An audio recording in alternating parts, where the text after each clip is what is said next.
Bendición aquí el pastor Carlos Armando. Aquí contento que estamos regresando aquí a Encuentro de Líderes. Oiga, quiero contarle una historia. Yo recuerdo una vez, esto me pasó en mi primer ministerio cuando comencé a pastorear en el 2004. Tenía un músico que constantemente llegaba a los ensayos molestos, llegaba al culto molesto, tocaba molesto. Y siempre estaba enojado porque tuvo un mal día y siempre llegaba al ensayo con la cara demostrando su incomodidad con la vida. Y los ensayos se tornaban incómodos, la gente estaba incómoda, intimidada, porque él siempre estaba molesto. Hasta que un día yo me decidí enfrentarlo y decirle que él no iba a tocar más en la iglesia hasta que no cambiara actitud, porque recuerdo en un culto, en la semana que la línea no le funcionaba, y él literalmente se paró del altar, se fue del culto sin decir nada, molesto, y yo entendí que esa no era una actitud correcta de un adorador. Y le dije que si él seguía con esa actitud, él no tocaba más en la iglesia. De eso quiero hablar en esta hora, si somos músicos o somos adoradores. Esto es Encuentro de Líderes con el pastor Carlos Armando. Esto es Encuentro de Líderes con el pastor Carlos Armando.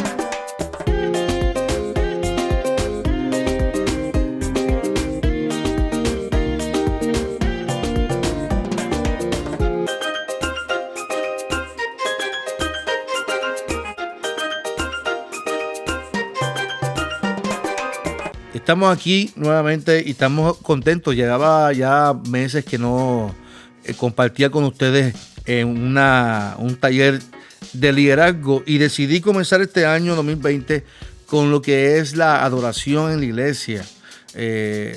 Para los que no conocen, pues no que sea músico profesional, yo no soy músico profesional, pero toco el piano. Y me encanta lo que es la música en la iglesia. Entiendo que es parte de la evangelización. Una iglesia que no tenga un buen ministerio de adoración está perdiendo una buena oportunidad de evangelizar por medio de la música y de servir a las personas por medio de la música y la adoración. Ahora bien, yo quiero con toda intención, quiero afectarte y que tú te puedas cuestionar en esta hora si tú te identificas más como un músico o te identificas más con un adorador. Para eso quiero definir qué es alabanza, qué es adoración. Porque mayormente la gente dice, yo toco música de alabanza y adoración. Y no hay una música de alabanza y adoración. Hay música pop, hay música rock, hay música rap, hay música hip hop, hay diferentes géneros de música. No hay una música de alabanza y adoración. Lógicamente nosotros somos colonizados y a nosotros nos inculcaron la música pop rock. Pero por ejemplo en Puerto Rico nosotros podemos cantar música que alaba a Dios por medio de la bomba y la plena, ¿verdad? Pero eso es otro tema. Eso es otro tema que podemos compartir con ustedes luego. Ahora bien, ¿qué es alabanza? Y la alabanza no es difícil entenderla, porque la alabanza es parte de la vida cotidiana de nosotros como creyentes. Nosotros formamos un concepto claro y que nos puede ayudar del significado de alabanza, y es que alabanza es elogiar, es celebrar con palabras, es decir, algo a alguien con cosas de aprobación. Por ejemplo, cuando alabamos a Dios, pues expresamos de lo más íntimo de nuestro corazón nuestro agradecimiento a Él. Él es digno de alabanza simplemente por quién es Él, que es Dios. La alabanza debe declararse o manifestarse. Es lo que dice Salmo 66. Bendecid pueblos a nuestro Dios y oíd y haced oír la voz de su alabanza. Y es parte de la vida del ser humano. Nosotros tenemos, nace por nuestro agradecimiento, elogios al Señor, elogios que salten el nombre del Señor. ¿Y por qué entonces debe ser alabado? Fíjese que en la antigüedad, usted tiene que leer, entender las fiestas del Antiguo Testamento, porque las fiestas del Antiguo Testamento todas tenían un propósito. Ellos alababan a Dios con un sentido. No era así porque sí, porque Dios es bueno, no. Había un sentido. ¿Por qué? Porque Dios les había liberado, Dios les había provisto. Así que había un significado, un propósito. Si usted me pregunta a mí por qué el pueblo debe alabar a Dios, pues Dios ha hecho grandes cosas. ¿Qué significado nosotros le damos al culto para poder alabarle? Por ejemplo, nosotros los creyentes, ¿verdad? Los cristianos, alabamos a Dios en todo momento, pero celebramos un culto los domingos y el propósito es porque Él resucitó. Hay un significado, hay un propósito. Y el centro del culto, todo lo que se hace debe ser entonces enfocado en darle la gloria y la alabanza a nuestro Dios. Y eso es importante que lo entendamos porque es parte de a lo que somos llamados. Así que nosotros tenemos a un Dios que se regocija cuando le alabamos, a un Dios que se disfruta que le alaben y un Dios celoso que no desea que nosotros alabemos a otra cosa o a un objeto, a cualquier cosa que nosotros le demos pleitesía. No, Él no le gusta porque quiere que toda alabanza sea para Él. Así que la alabanza es de bienestar para el ser humano, es para la gloria del Señor, pero nosotros nos beneficiamos de esa gloria porque es parte de nuestra también naturaleza alabar al Señor.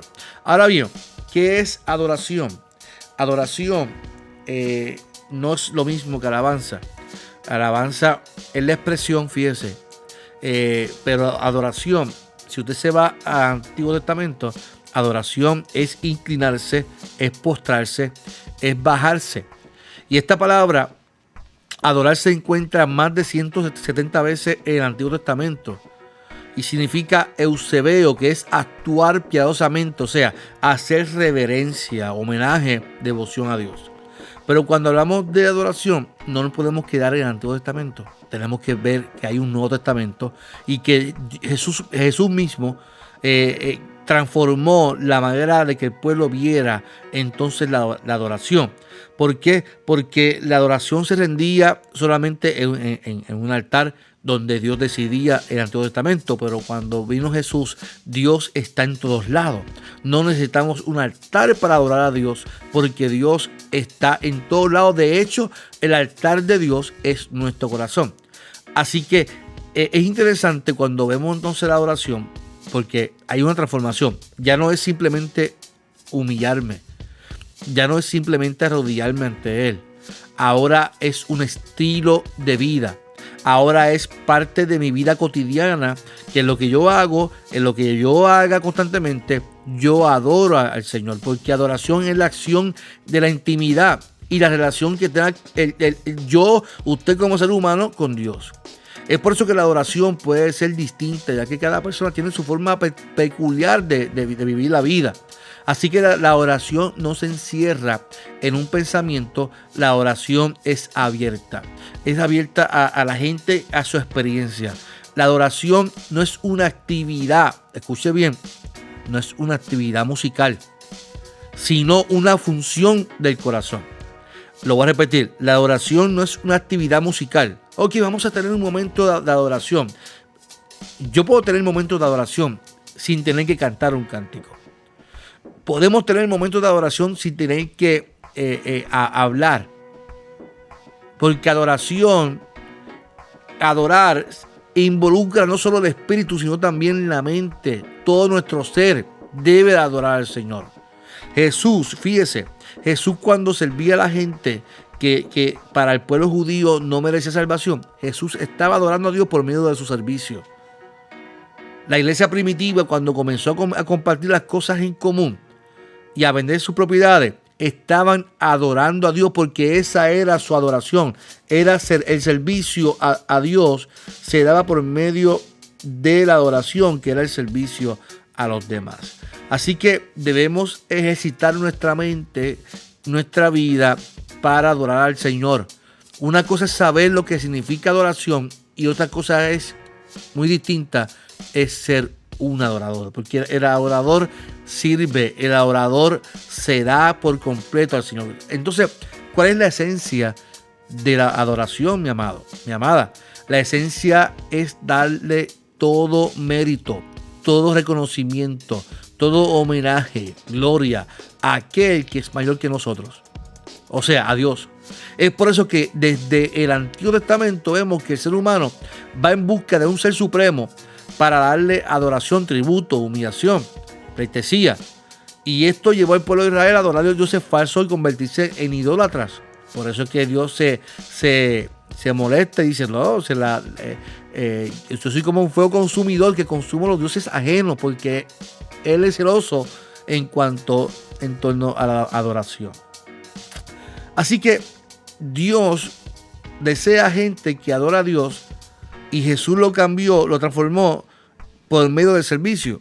Cuando Jesús le lavó los pies a sus discípulos, Jesús estaba adorando a Dios por medio de ese servicio.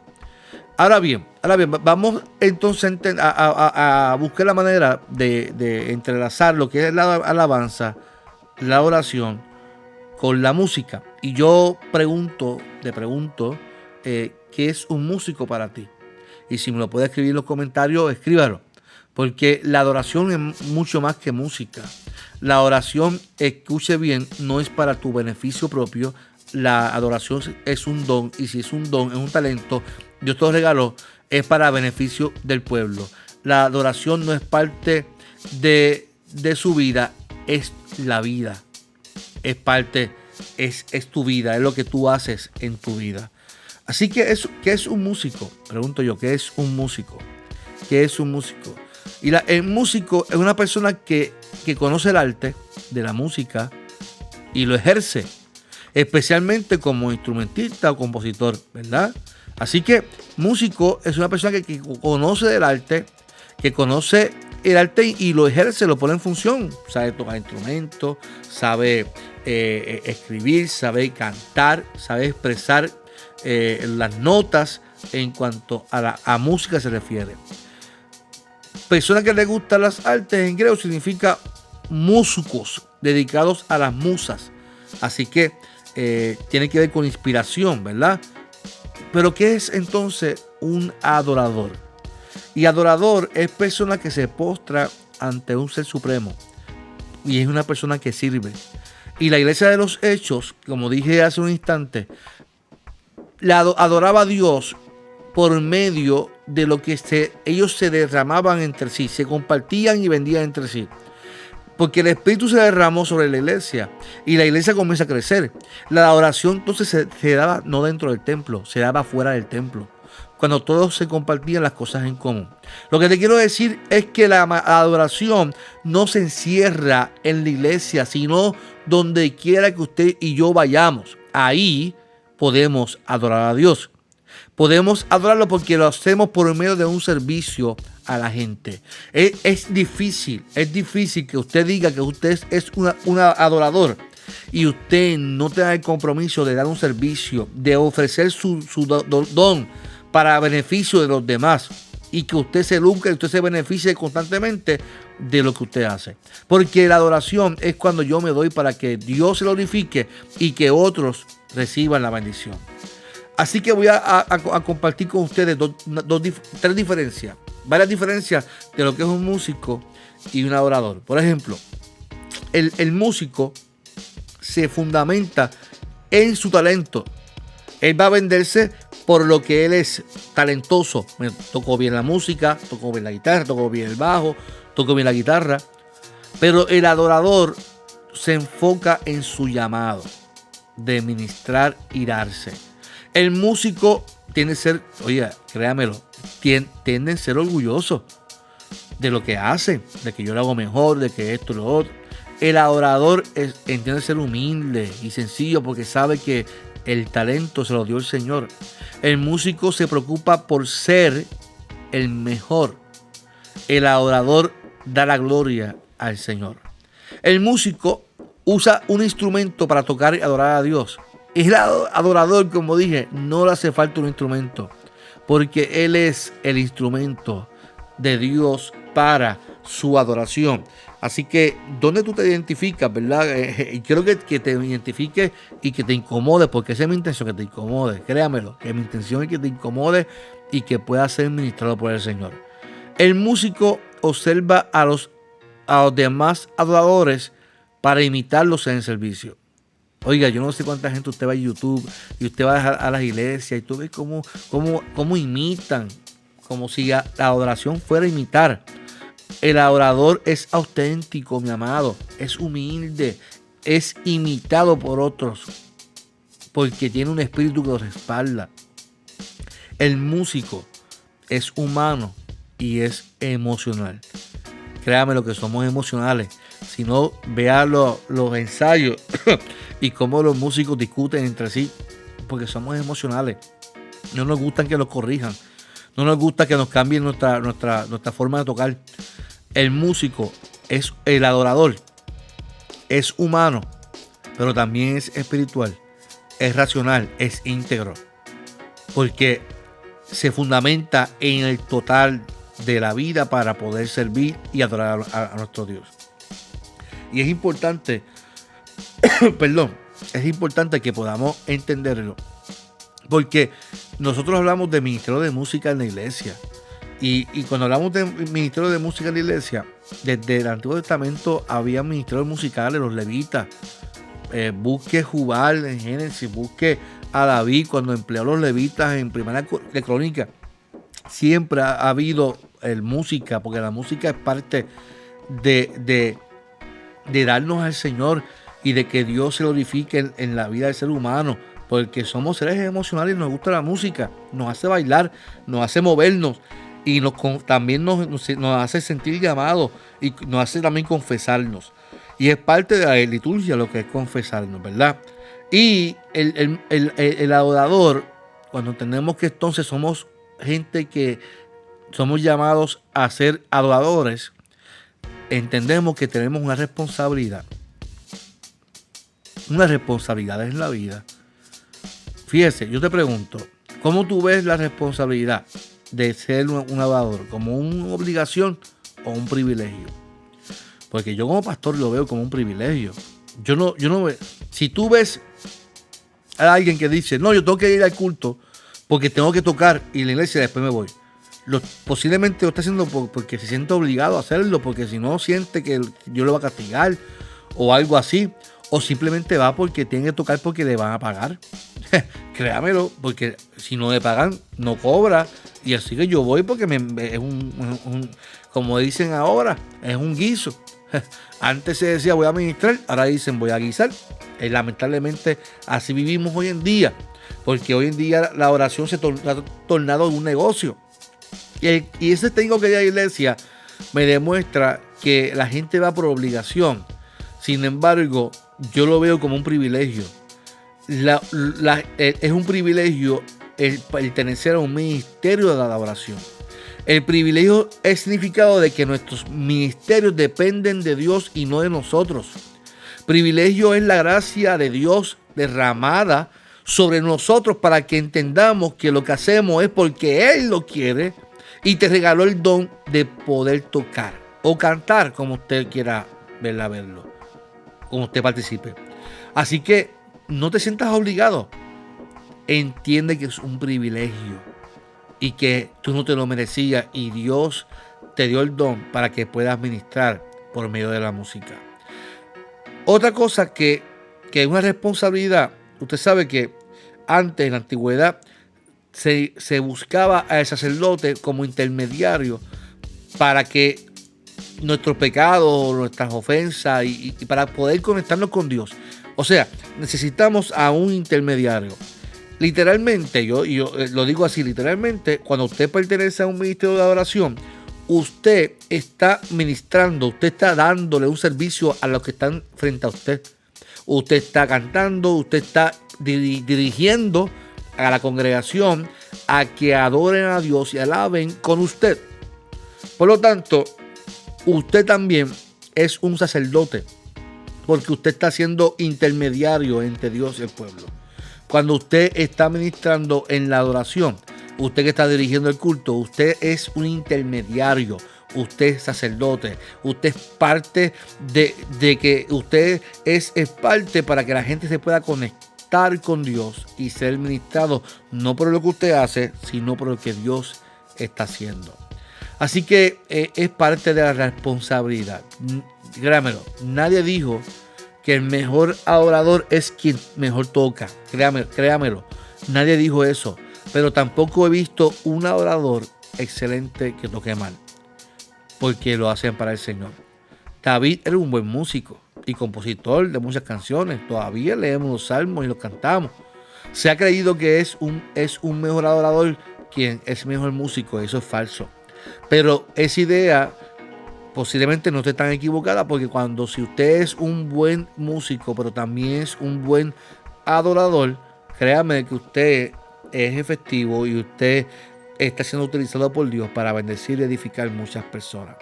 El buen músico, escucha bien, ama lo que hace, mas el buen adorador ama a aquel por quien lo hace, que es Dios quien hace todo en la vida.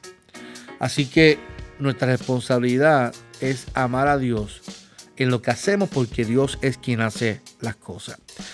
Hay una responsabilidad que yo lo voy a decir con mucho respeto, pero yo creo que hay una responsabilidad muy grande, que es ensayar.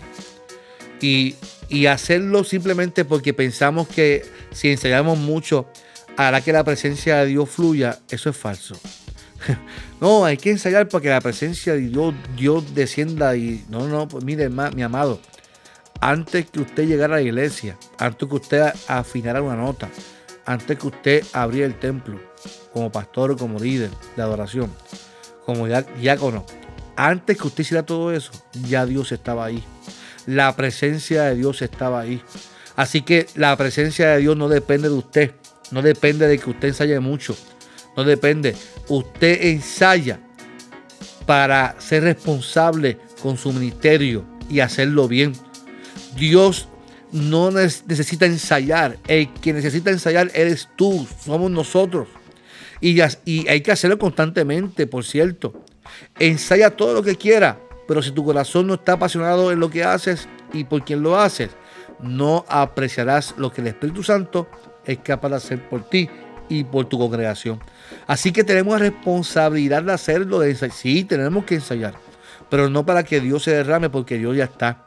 Dios está y sigue haciendo las cosas en su nombre y no necesita de ti para hacerlo. Así que es una responsabilidad ensayar simplemente porque es tu responsabilidad, es tu pasión que todo quede bien, y también abrirnos en el proceso a que Dios haga también cosas, porque al fin y al cabo es a Dios a quien estamos alabando, mi amado. Así que yo te estoy invitando en esta hora que no seas simplemente un buen músico, seas también un adorador. Otra responsabilidad importante, mi amado, otra responsabilidad importante. Tenemos que ser puntuales. El adorador siente la responsabilidad de llegar temprano con anticipación a los ensayos y al templo, y montar y preparar su equipo antes de empezar el culto. Siente esa responsabilidad porque tenemos la responsabilidad de ser puntual. Otra responsabilidad es que también el músico, el adorador, debe tener la responsabilidad y la pasión de diezmar, de ser un ofrendador. Si usted simplemente va para que le paguen y usted no da una ofrenda, usted me puede decir, no, pastor, pero yo doy mi ofrenda de tocar. No es eso. Es que usted tiene una responsabilidad de contribuir también en el reino de Dios y de poder ofrendar a la iglesia y dar su diezmo. Si usted cobró 1,000, pues déle 100 al Señor. Tener esa responsabilidad. Entonces, para terminar, ¿cómo yo puedo ser entonces un adorador? ¿Cómo podemos ser entonces un adorador? ¿Sí? O no ser un buen músico, sino ser un adorador. Hay unas características importantes en la adoración, o el verdadero adorador, que Lucas habla, que dice que busca gente que lo adore en espíritu y en verdad. Y es que los adoradores son gente que son dadores. Por ejemplo, la mujer que le dio a Jesús un perfume costosísimo, le dio lo mejor para el Señor. La viuda que adoró al Señor le dio lo que tenía, el 100%. En aquellos días, ¿verdad? Cuando esta mujer le dio el perfume, no había un banco donde se pudiera guardar el dinero en efectivo. Así que la gente invertía en artículos valiosos y esta mujer le dio lo más valioso que tenía. Este frasco de perfume no era como los de ahora, estaba hecho de piedra, de modo que para llegar al contenido había que romperlo. Así que esta mujer nos da una enseñanza poderosa, ¿sabe? Para poder ser un buen adorador tenemos que romper nuestras vidas y darle lo más íntimo al Señor como músicos, y que podamos adorar a Dios con nuestros instrumentos y que podamos darle lo mejor al Señor, porque darle a Él la oración es lo primordial de nuestra entrega al Señor. Darle la adoración es parte de darle nuestro servicio, de nuestra entrega de todo al Señor. Así que tenemos que darnos al Señor. Y yo te invito en esta hora que me estás escuchando, mi amado. Si tú tienes un ministerio de adoración, tú eres pastor y quieres formar un ministerio, el ministerio de adoración tiene una responsabilidad muy grande en sus manos. Desde los músicos hasta los cantores, su responsabilidad es llevar al pueblo ante la presencia de Dios en adoración. Y ya sabemos los significados, sabemos lo que la Biblia dice de las artes, de los músicos, de privilegio, de lo que conlleva ser un adorador. Ahora, es nuestra responsabilidad de dejar que Dios te forme, te rompa, para que haga en ti un buen adorador, que le adore en espíritu y en verdad. Pregunto, ¿quién eres? ¿Un músico o un adorador? Dios te bendiga, tu pastor Carlos Armando en Encuentro de Líderes.